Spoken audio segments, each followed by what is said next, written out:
Bienvenidos a Charlando el Texto. Estamos aquí con la pastora Febe, pastor Willy, su servidor Lemuel, y estamos preparándonos para meditar sobre los textos para el tiempo de Cuaresma. Terminamos el domingo con la transfiguración, el domingo de transfiguración de Jesús, que marca el fin del tiempo de Epifanía y el inicio del tiempo de Cuaresma. Cuaresma es un tiempo que la Iglesia desde hace siglos ha apartado para dedicarse en oración, en ayuno y en disciplinas espirituales o medios de gracia, como les conocemos también, en la búsqueda de la iluminación del Espíritu Santo en nuestras vidas y el significado para encontrar, descubrir, para experimentar el significado de la resurrección de Jesús, obviamente desde su muerte en la cruz y todo lo que vivió la última semana. Decía en la iglesia que el tiempo de Cuaresma es para Semana Santa lo que el tiempo de Adviento es para Navidad. Es un tiempo de preparación, de búsqueda. Así que en los siguientes episodios estaremos dialogando sobre varios textos relacionados con el tiempo de Cuaresma, y el texto que nos corresponde para este domingo es Marcos, el Evangelio según San Marcos, capítulo 1, versículos 9 al 15.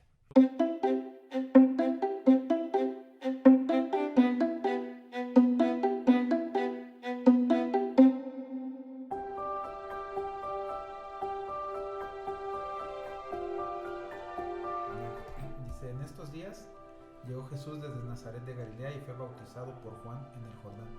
Enseguida, al subir del agua, Jesús vio que el cielo se abría y que el Espíritu bajaba sobre él como una paloma. También se oyó una voz que desde el cielo decía: Tú eres mi Hijo amado, estoy muy complacido contigo. Enseguida el Espíritu lo impulsó a ir al desierto, y allí fue tentado por Satanás durante 40 días. Estaba entre las fieras y los ángeles le servían.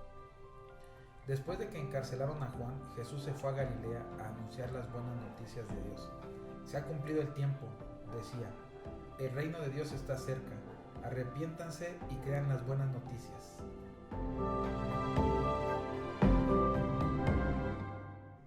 Siempre es como nos encanta esta parte de recordar a Jesús, porque nos hace sentir como que no estamos equivocados de a quién seguimos, ¿no?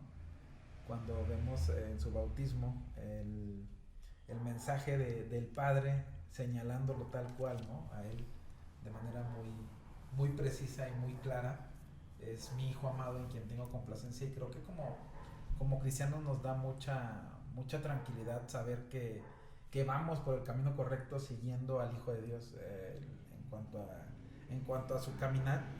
Y en este tiempo, digo, para nosotros, en el tiempo que empieza de Cuaresma, precisamente es intentar o creer o trabajar por algo que creemos que estamos en lo correcto, ¿no? En medio de tantas ideologías, en medio de tantos cuestionamientos que se han dado en torno a la religión, en torno a Jesús, en torno a su humanidad, que creo que en primera instancia reconocer que así como veíamos ahora la revelación de Dios que se dio al pueblo, que se dio al que no era pueblo, que se dio al que se arrepiente, que se dio al que no se arrepiente, el hecho de que Dios nuevamente nos revele en cuanto a su voluntad, que es su Hijo, ¿no? Quién es su Hijo y a quién tenemos que escuchar y a quién tenemos que seguir.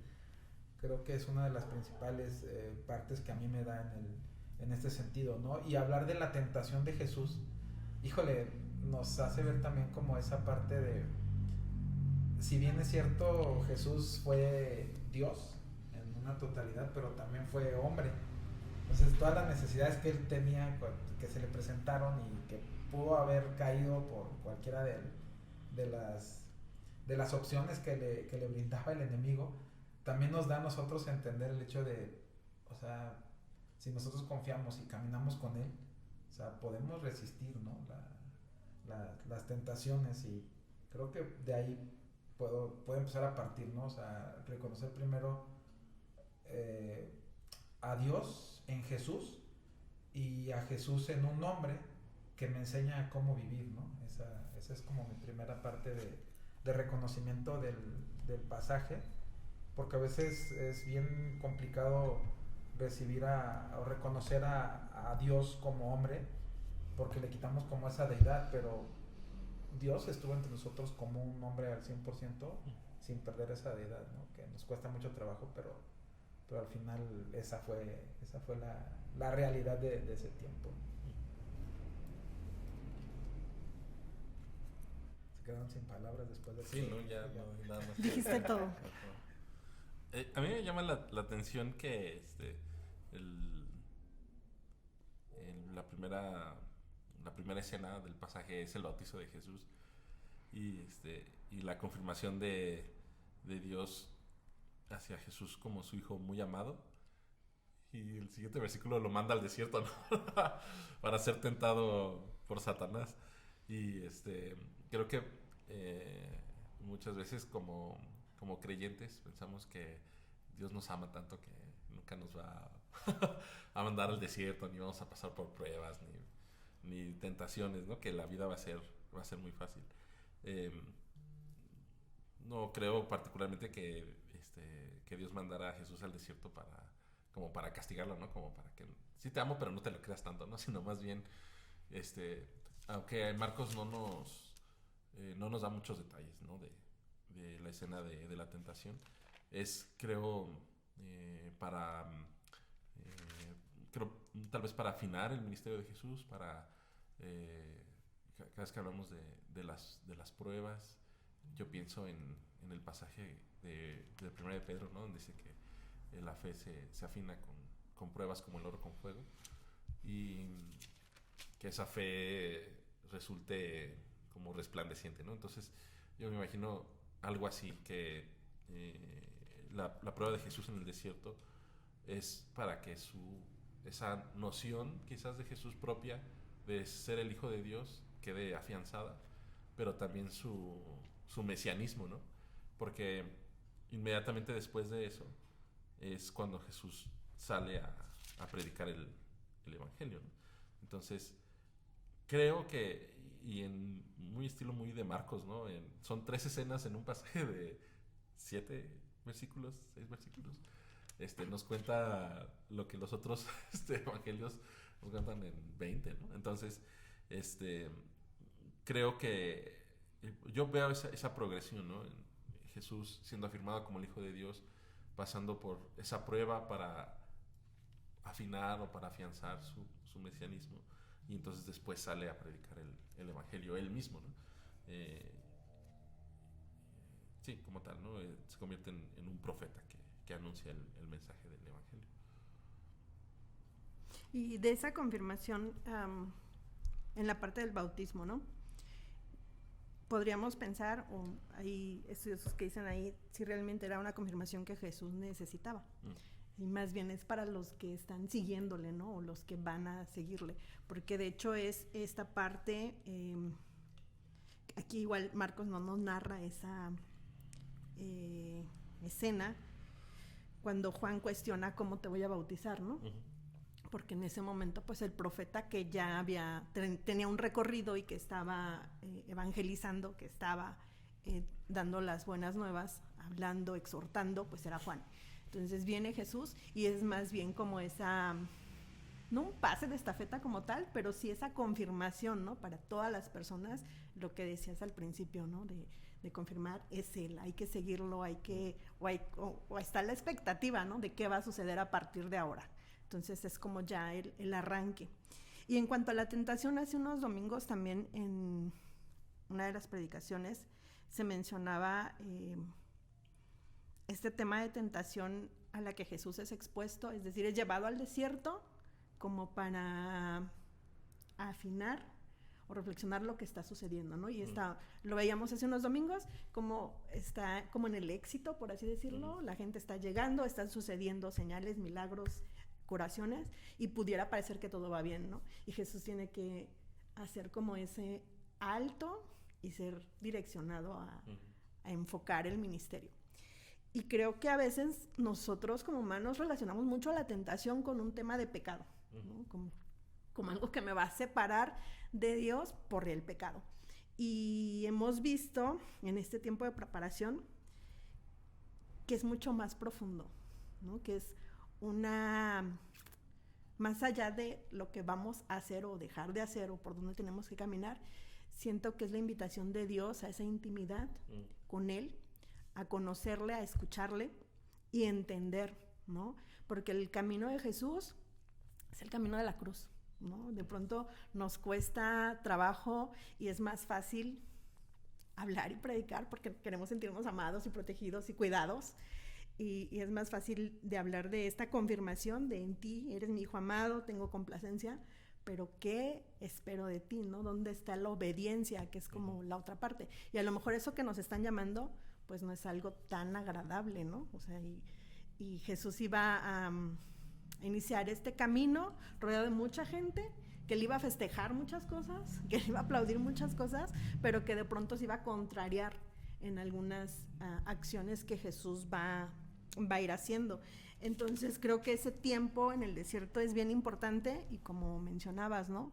A veces perdemos la perspectiva, que es algo que Dios quiere pulir, quiere purificar en nosotros para acercarnos más a Él, para que ese camino a la cruz pueda ser en esa perspectiva, ¿no? Que hay un Domingo de Ramos, o sea, no es solamente ese tiempo tan difícil de sacrificio.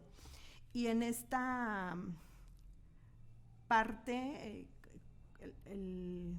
cómo principia su ministerio, me llama la atención, ¿no? Otra vez la referencia de Juan, fue encarcelado, así como ahí, no que terminara su ministerio, pero entonces ya el de Jesús es el que está presente, ¿no?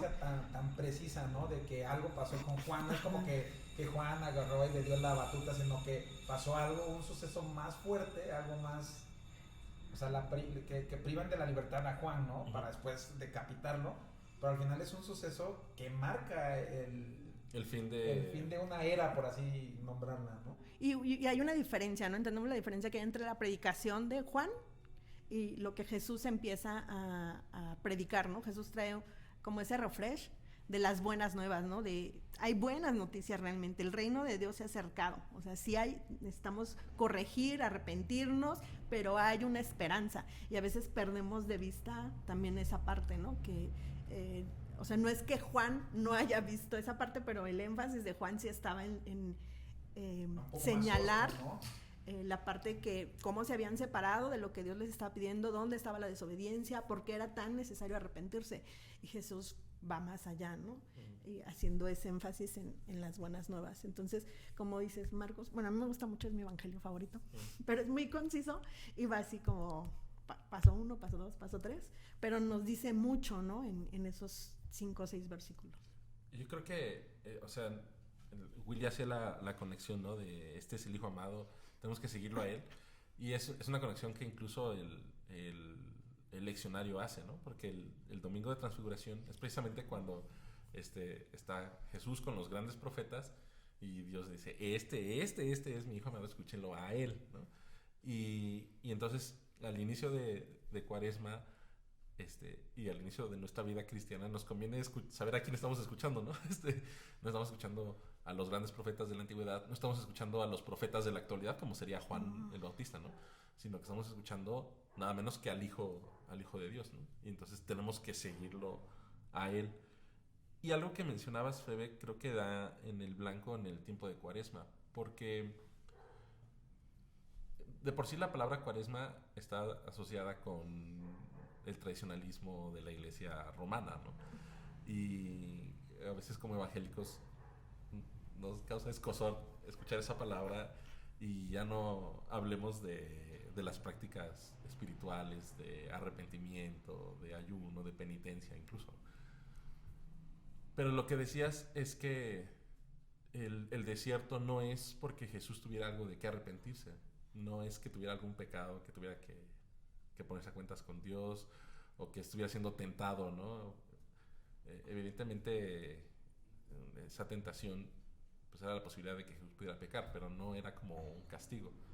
Y creo que ese es la esencia o el espíritu del tiempo de Cuaresma. No es que vamos a expiar nuestros pecados, aunque sería bueno, ¿no? Sino es más bien, así como Jesús lo hizo, evaluar dónde estamos en nuestra vida cristiana, cómo medimos el éxito, que es lo que mencionabas de la predicación, y cuál es el propósito, nuestro propósito como cristianos, como creyentes. Así como Jesús después, ¿no? Cuando va al desierto por segunda vez y decide, no vine a sanar nada más, sino vine a predicar, también nosotros tenemos que evaluar cuál es nuestra razón de ser como creyentes. Y la respuesta la vamos a encontrar en Semana Santa, pero tenemos que analizarlo, ¿no? Y curiosamente Adviento dura 20 días. Cuaresma dura lo doble, ¿no? Dura lo doble. O sea, hay un análisis más profundo. Sí, ya celebramos el nacimiento de Jesús, ya celebramos su Epifanía, pero ahora, ¿hacia dónde se está dirigiendo nuestra vida? Y creo que eso es lo importante que mencionabas, ¿no? El tiempo en el desierto es precisamente para que Jesús sepa hacia dónde tiene que ir. Hace un rato venías platicando de que asumimos posturas desde un supuesto, y aquí también el hecho de entender a un Jesús que es movido por el Espíritu para ser pulido, para ser confrontado, o para tener un tiempo con el Padre en el cual Él se prepara para su misión, para su labor, para su propósito. Yo no sé si podríamos imaginar cuáles fueron las oraciones de Jesús, o cuál fue la plática entre Jesús y el Padre, ¿no? O sea, porque fueron 40 días en los que Él tuvo que relacionarse en algo, no sé qué tropiezos pudo tener, e incluso si había tentaciones que Él podía anticipar, ¿no? Desde su humanidad, desde el seguimiento de las mujeres, el seguimiento de los hombres, el hecho de confrontarse con las autoridades eclesiásticas de su tiempo. O sea, todo ese tipo, porque a veces lo vemos bien simplón, ¿no? O sea, fueron 40 días, y al final de los 40 días, bueno, aunque Marcos hace más referencia así como y ahí fue tentado por Satanás durante 40 días. O sea, durante 40 días Jesús fue tentado, no como lo hemos percibido como al final que ya que iban a terminar los 40 días, llegó Satanás y le dijo, ya tienes un chorro de hambre, si tú oras, las piedras se convertirán en pan. Y lo vemos bien simple, no es como o sea, solo se resguardó, o se fue al desierto, dejó de comer, dejó de alimentarse, y fue como así lo hizo. Pero me da como siempre curiosidad esa parte que no nos menciona, pero esa relación, ¿cuál fue la oración? ¿Cómo fue la oración? O sea, al final es algo que también nosotros tenemos que empezar a comprender, no solo voy a dejar de alimentarme en un ayuno, sino que tengo que ser muy, muy preciso con Dios por las necesidades que estoy orando. O sea, aparte el Espíritu me está guiando, porque el Espíritu me quiere llevar a tener una relación precisa con Dios, una plática muy intencional que debemos tener, ¿no? Percibimos algunas cosas que nos pueden pasar. Jesús, yo creo que lo percibía, y por eso que esa parte de ir al desierto y de entender al Espíritu que lo está llevando allá a un momento de separación previa a iniciar ya de lleno su ministerio. Entonces, y de ahí viene también algo que me venía al pensamiento. Hace unos días leía que había gente que decía que Jesús no fue el Hijo de Dios hasta después del bautismo, y antes era el hijo de José, ¿no? Y que de ahí venía, porque hasta ese momento Dios le señala como su hijo amado, ¿no? Entonces previo era el hijo de José y María, y se acabó el asunto, y que vino una corriente desde ese sentido, ¿no? Entonces, a mi parecer, esa parte a veces la hemos percibido también así como creyentes. Por eso tal vez le damos muy poca importancia a la infancia de Jesús, ¿no? O sea, en el sentido de que Jesús fue el Hijo de Dios hasta que empezó a cumplir su propósito, que pasó esta etapa. Y eso nos cuesta mucho trabajo, porque también como cristianos creo que vamos como en esos procesos. Hasta que yo no sea el presidente de tal ministerio, voy a cambiar mi postura. Hasta que no logre ser yo tal, o que sea llamado, voy a ser diferente. Y entonces empezamos a ver eso. Y creo que con Jesús no pasa así. O sea, con Jesús, y lo hemos dicho ahorita creo los tres, solo es la confirmación para Él y para la gente que está alrededor de Él. O sea, entonces nosotros hemos sido llamados a algo desde que entregamos nuestro corazón, desde que el Espíritu nos ha estado trabajando y ha dicho, necesitas mejorar, necesitas el perdón de Dios. Y entonces no necesitamos ya ese nombramiento humano, o esa confirmación humana para decir, ya no puedo pecar. Yo me acuerdo cuando era presidente de jóvenes, a veces cuando llegamos a un momento decíamos, ya no puedo hacer esto. ¿Por qué? Porque soy el presidente de zona, ¿no? Y cuando llegamos a la rectificación de distrito es, ya menos puedo hacer esto, esto y esto, porque ya soy presidente de distrito. Y a veces, por eso la medimos en ese sentido de Jesús, ¿no? Mira, ya se había bautizado, ya no podía. Entonces, cuando tú te bautizas, llega esto. Entonces necesitamos entender que desde que nosotros tenemos esa relación con Dios, o sea, nuestra vida es transformada, o sea, tenemos que empezar a olvidar esa parte pecaminosa y no esperar como esa confirmación humana, porque a veces va eso, ¿no? Y Jesús no estuvo esperando una confirmación, Él tuvo un ministerio desde su infancia, desde su nacimiento, y aquí solo fue una confirmación en el sentido de, a ver, Él es, ahí lo vamos a seguir. Oye, pero Juan, espérame, hay un proceso que Juan ya cumplió, ¿no? Y no es así como que le estorbaba a Jesús, no. Juan vino, cumplió con su propósito, y entonces viene Jesús a decir, ok, esto es lo que sigue, ¿no? O esto es lo que el Padre quiere que se haga, y por eso ha enviado al Hijo, pero a través del Padre trabajar con él, ¿no? Incluso lo mencionó en su comentario anterior el pastor Lemuel, ¿no? En ese pasaje previo que está la transfiguración, o sea, cuando es Moisés y Elías, o sea, la ley y los profetas claramente, y Jesús, y el énfasis viene sobre este es mi hijo amado, a él, ¿no? Y Jesús va a venir trabajando con estos conceptos porque llega un punto donde dice, pero la ley dice esto, ¿no? Y vamos a ver este choque, y quizá para nosotros de pronto decimos, bueno, pero es que no somos de esa cultura, no tenemos ese como legado directamente, o no tenemos tan marcada esa parte. Y sin embargo, lo que mencionabas ahorita, ¿no? O sea, como hay muchas cosas que traemos y que relacionamos de un parteaguas, ¿no? De a partir de aquí, porque ya tengo este nombramiento, entonces tiene que ser así. Aunque estamos claramente conscientes, entonces, de que veníamos haciendo algunas cosas que no estaban en esa sintonía. Y nos cuesta trabajo, entonces, incluso tomar la decisión de ese compromiso, ¿no? Y no sé cuántas veces el Espíritu nos ha invitado a ir a ese desierto para confrontarnos en esa medida. Y sí, mencionaban anteriormente, ¿no? A lo mejor no es un pecado, pero a lo mejor sí, ¿no?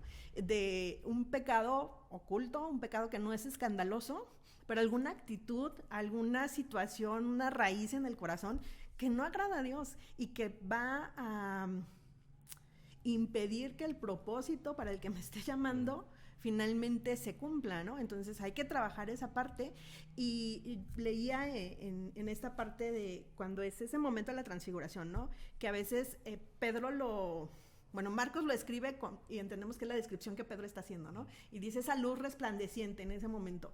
Y a veces decimos, o como humanos captamos ese momento como una luz exterior, ¿no? Algo que está alumbrando. Pero si profundizamos en el pasaje, vemos que más bien es la gloria de Jesús manifestándose. Entonces es algo interno, y el milagro más bien no es ese momento de transfiguración. El milagro está sucediendo cada día cuando Jesús, al caminar entre nosotros, al decidir menguar esa parte en ese momento histórico para revelarse a nosotros, está conteniendo, digamos, esa parte, ¿no? Para caminar como uno más de nosotros y decir, no, sí se puede. O sea, en tus términos, con tus limitaciones, como tú eres ser humano, o sea, puedes cumplir el propósito y puedes caminar con Dios y puedes tener esa intimidad. O sea, puedes ser llevado al desierto, confrontado, y en ese tiempo, o sea, no es como, a ver, llevo 3 días, ¿no? Me faltan 2. O sea, no es una cuenta regresiva. Es como disfruta la presencia de Dios. Yo comentaba esos días, ¿no? A veces vamos a hablar ahora, ¿no? De la gente que ya está cumpliendo ese propósito, que ya tomó la decisión, que ya aceptó esa parte, pero a veces la estamos sufriendo más, porque decimos, bueno, es el camino de la cruz, ¿no? Y no estamos disfrutando la presencia de Dios y lo que Él quiere hacer en nosotros, esa parte interior, para después impactar al que nos rodea, ¿no? Y no necesariamente, aunque sí tenemos un llamado a las naciones, o sea, no necesariamente es irme a otro país y hacer algo, o a otro estado y hacer algo, cuando bien puedo ser esa luz aquí, ¿no? En mi comunidad, con mi familia, con un círculo más cercano, ¿no? Pero de pronto saltamos muy rápido y decimos, bueno, eso le pasó a Jesús, porque era Jesús, ¿no? Y no es como para mí. Pero cuando vamos al texto, encontramos que es totalmente para cada uno de nosotros, y es esa invitación a aceptar esos llamados al desierto, a ser muy intencionales en ese tiempo, y que no tenemos por qué estarnos peleando, ¿no?, con esos simbolismos o ser tan recelosos o escépticos al respecto, porque seguramente Dios quiere profundizar esa relación con nosotros. Gracias. ¿Alguna conclusión sobre este primer pasaje? Fíjate que ahorita que estabas diciendo lo de Jesús, que es algo que ya traía y que de repente no lo podía contener y que en este momento surge, me da como la idea de cuando el poder del Super Saiyajin, ¿no? O sea, al final él lo trae en sí, ¿no? Entonces solo como que lo da a conocer, así como de, esto soy yo. O sea, el cuerpo humano ha contenido la gloria de Dios. O sea, está conteniendo la gloria de Dios, pero al final es Dios que está caminando con ustedes, ¿no? Que camina con nosotros. Y eso a mí me da mucha... O sea, yo me quedo ahí de repente frases con las que me quedo bien clavado, y me quedo mucho con la frase del pastor Lemuel cuando dijo, Dios conocía el corazón de sus discípulos, Dios conoce nuestro corazón, nuestro pecado más oculto, y aún así está acompañándonos y dice, yo quiero caminar a tu lado, ¿no? O sea, reconoce que yo quiero caminar a tu lado, y llegando como a esta parte del desierto, nos da miedo porque creemos que, y nos han enseñado tal vez que el desierto es lugar de muerte, es el lugar de tormento, es el lugar donde no hay vida, etc. Castigo. De castigo. Pero también el desierto es un lugar donde tomamos nuevos aires, tomamos fuerzas, donde se encuentran con amigos que van a ayudar al viaje, donde nos encontramos incluso con el Espíritu vivificando nuestra vida, ¿no? Fortaleciendo nuestros corazones, nuestras rodillas débiles. O sea, creo que en algún sentido, y no por una invitación a decir vamos al desierto, porque no depende de nosotros ir al desierto en cierta forma, ¿no? Es un momento en el que Dios nos va guiando, o sea, ¿no? hacia ese lugar o hacia ese momento en donde nosotros encontramos también con Dios, ¿no? Y hay que reconocerlo como tal. Decía Febe en uno de sus comentarios al principio, no es como que llegamos ahí o estamos en esa situación o circunstancia por culpa de nuestro pecado. O sea, al final, ¿quién pecó, no? Volvió a venir la pregunta de ¿quién pecó, él o sus padres? Es la manifestación de Dios a través de alguna situación que estás viviendo. O sea, si estás en un desierto ahora, entonces Dios también quiere mostrarte algo, Dios también quiere trabajar contigo algo, porque no lo entenderías estando en la abundancia, estando en un Edén, estando en un lugar donde no te hace falta nada, ¿no? Entonces necesitas llegar a eso como para reconocer a ese Dios y decir, dependo de Él. Yo creo que también esta parte de Jesús, de estar en el desierto, es, sí tengo todas esas carencias como humano. Por eso les decía, esa plática que Él tenía con Dios, o con su Padre, es así como de, tengo todo esto y todo esto está por venirme, pero yo no percibo tampoco el futuro al 100%, ¿no? Porque esa parte era la parte humana. Pero sí entendía que su relación con Dios le iba a ayudar y que no iba a resolver todo en un momento, sino iba a tener ese proceso. Y a veces nosotros no queremos pasar los procesos, no queremos pasar esos tiempos. Necesitamos tener como la revelación ya de, yo lo quiero. ¿Cuánto tardaste en recibir respuesta a algo? O sea, ¿1 año? 6 meses, o sea, no fue como de oré hoy y ¿qué creen? En la noche ya tenía respuesta. Qué padre para quien recibe una respuesta de esa manera, ¿no? Pero a veces te pasas 1 año, te pasas 6 meses orando por respuesta de algo y hasta que Dios te dice, ok, ya tengo, y tú preocupado así como que tengo que hacer. Dios está, cuando entendemos que Dios está en control, vamos caminando como de, yo voy avanzando, estoy dando mis pasos, estoy dando mi primer día, mi segundo día, mi día 39 y llego a mi día 40 y yo entiendo, y aunque no reciba respuesta, empiezo a caminar. Entonces, en ese caminar de Jesús va viendo, ahora entiendo por qué en el día 2 el Padre me dijo esto, porque se suscitó esta situación. Ahora recuerdo el día 15, porque ahora que me presento con Lázaro que está muerto, el Padre me dijo esto, ¿no? O sea, y esa es la parte que tenemos que entender. No es como que viviste esto para esto, porque la gente de repente, lo clásico, ¿no? Es bien luchona porque te esperan nuevos triunfos y nuevos logros. Y al principio ya queremos como de, ya recibí el primer premio. No es así. Entonces, yo creo que la enseñanza para mí, y para cerrar mi comentario, yo creo que la enseñanza principal para mí es primero reconocer a Jesús, reconocerlo a Él aprender a reconocer su vida, su ministerio, que camina a mi lado, y segundo, ¿no? Entender ese proceso que me va a llevar a caminar con Él y también a cumplir con lo que Dios espera de mí, ¿no? Yo me quedo con la parte que hemos mencionado respecto a la confirmación, que yo insisto que más que para Jesús, es para los que le están rodeando, que hacia dónde están caminando, y no es algo como cotidiano, no es del día a día, ¿no? O sea, vamos a ver diferentes episodios, diferentes momentos en que vienen estas afirmaciones, porque ese camino de éxito, o como se puede medir el éxito del maestro al que estamos siguiendo, puede estar en unos parámetros diferentes a los que esperamos, ¿no? A lo que el mundo, la sociedad nos pueda decir.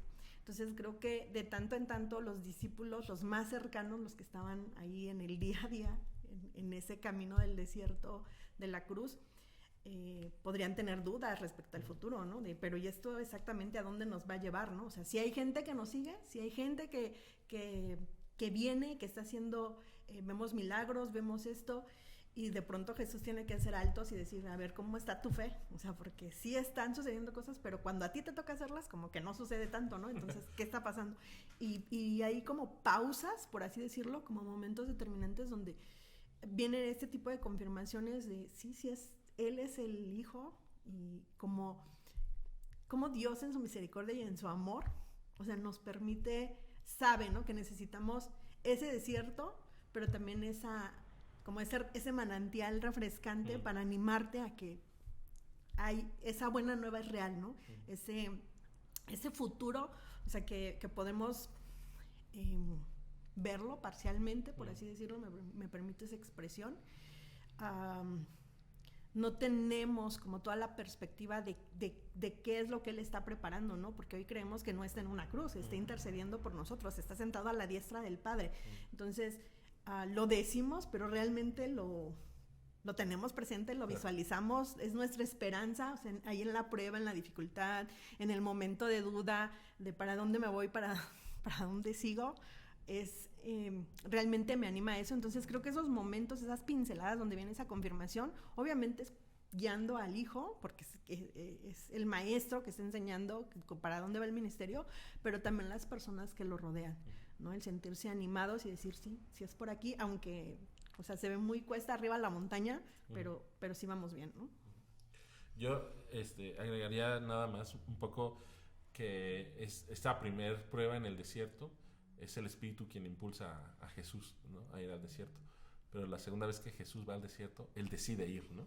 Entonces, sí hay una búsqueda intencional de ese tiempo, de apartarse de lo que lo rodea, de lo que la gente dice, de lo que está sucediendo, para ir a enfocarse solamente en lo que Dios, el Padre, quiere decirle. Y algo que rescataría también de lo que comentabas antes, y lo que comentaban los dos, de hecho, que este Jesús es un hombre, es Dios, pero también es hombre. Y Hebreos dice, siendo Él hombre, nos conoce como seres humanos y empatiza con nosotros. Entonces podemos decir, Jesús venció la tentación en el desierto, por lo tanto yo también puedo, ¿no? Jesús se encontró con Dios en el desierto, por lo tanto yo también puedo. Y Dios le dice a Jesús, eres mi Hijo amado. Dice lo mismo también de nosotros, aunque en otra cualidad, ¿no? Jesús era el Hijo amado de Dios desde la eternidad y la segunda persona de la Trinidad, pero eso no quita que lo mismo pueda decir Dios de nosotros. Suena como bien fácil decir que Dios puede decir de nosotros, pero qué profundo es cuando entendemos, porque de repente nos vamos a los méritos, ¿no? O sea, ¿cómo me gano el favor de Dios y las palabras de Dios a decirnos, eres el amado? O sea, estoy orgulloso de Lemuel porque, fíjense, no peca, predica bonito, se dedica a estudiar, es fiel, es esto, o sea, y de repente decimos, qué bueno, pero eso no va a hacer que Dios diga, Él es mi Hijo amado, porque también hay esa parte de, sea, con Jesús, previo a Jesús hubo gente que se comportó bien, ¿no? Que intentó agradar a Dios a su manera. Y sin embargo no llega, o sea, es como esa parte de... Me hace el hecho de, cuando escucho esa parte, me estoy queriendo ganar el merecimiento a ser tal, ¿no? O a ser el amado, el cariño de Dios. Y por eso digo, ahí es donde me explota la cabeza cuando digo, cuando más peco, y no porque tengo que pecar, pero cuando más peco es cuando tal vez el amor de Dios se derrama más fuerte sobre mí, ¿no? O sea, y ahí es esa parte donde ya no lo merezco, pero Dios me ama y en su corazón está, eres mi hijo amado, ¿no? O sea, o sea, entiendo esa parte de cuando decía de la tercera persona de la Trinidad es el Hijo de Dios desde el principio de los tiempos, pero entender también que en medio de mi desgaste físico, de mi mala vida, Dios me ama y soy su hijo amado. O sea, yo sí creo mucho esa parte del amor de Dios expresándose en muchos aspectos y diciendo, eres un hijo amado, es un hijo especial, es alguien especial.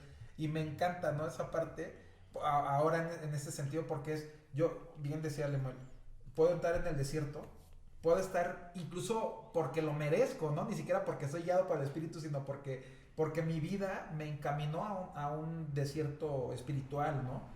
En ese sentido. Y aún así, encontrarme ahí con Dios, o sea, que Dios camine ahí. O sea, esa parte a mí me truena porque digo, no manches, qué padre que así como aquel, y no le quito méritos a la persona que se esfuerza por ser una buena persona, un buen cristiano, un buen creyente, un buen hijo de Dios, no le quito mérito. Pero cuando yo caigo, también puedo recibir ese aprecio de parte de Dios, ¿no? O sea, ok, estás en el desierto porque tú te lo buscaste, porque tú hiciste algunas cosas que trajeron, considerando el desierto no solamente esa parte como de encuentro con Dios, sino esa parte en donde nosotros vamos secando nuestra vida, ¿no? O sea, en lo general. Pero Dios está ahí, se encuentra y me abraza y me dice, eres mi hijo amado, ¿no? O sea, te amo. O sea, esa parte por eso digo, o sea, afuera de Jesús, o sea, sí me hace mucho el hecho de poderme encontrar con Dios aún cuando estoy en un desierto de esta manera, ¿no? Pues esa es nuestra reflexión sobre el Evangelio de Marcos, la primera lectura para el tiempo de Cuaresma. Esperamos que sea de edificación para ustedes. Gracias. Hasta el siguiente.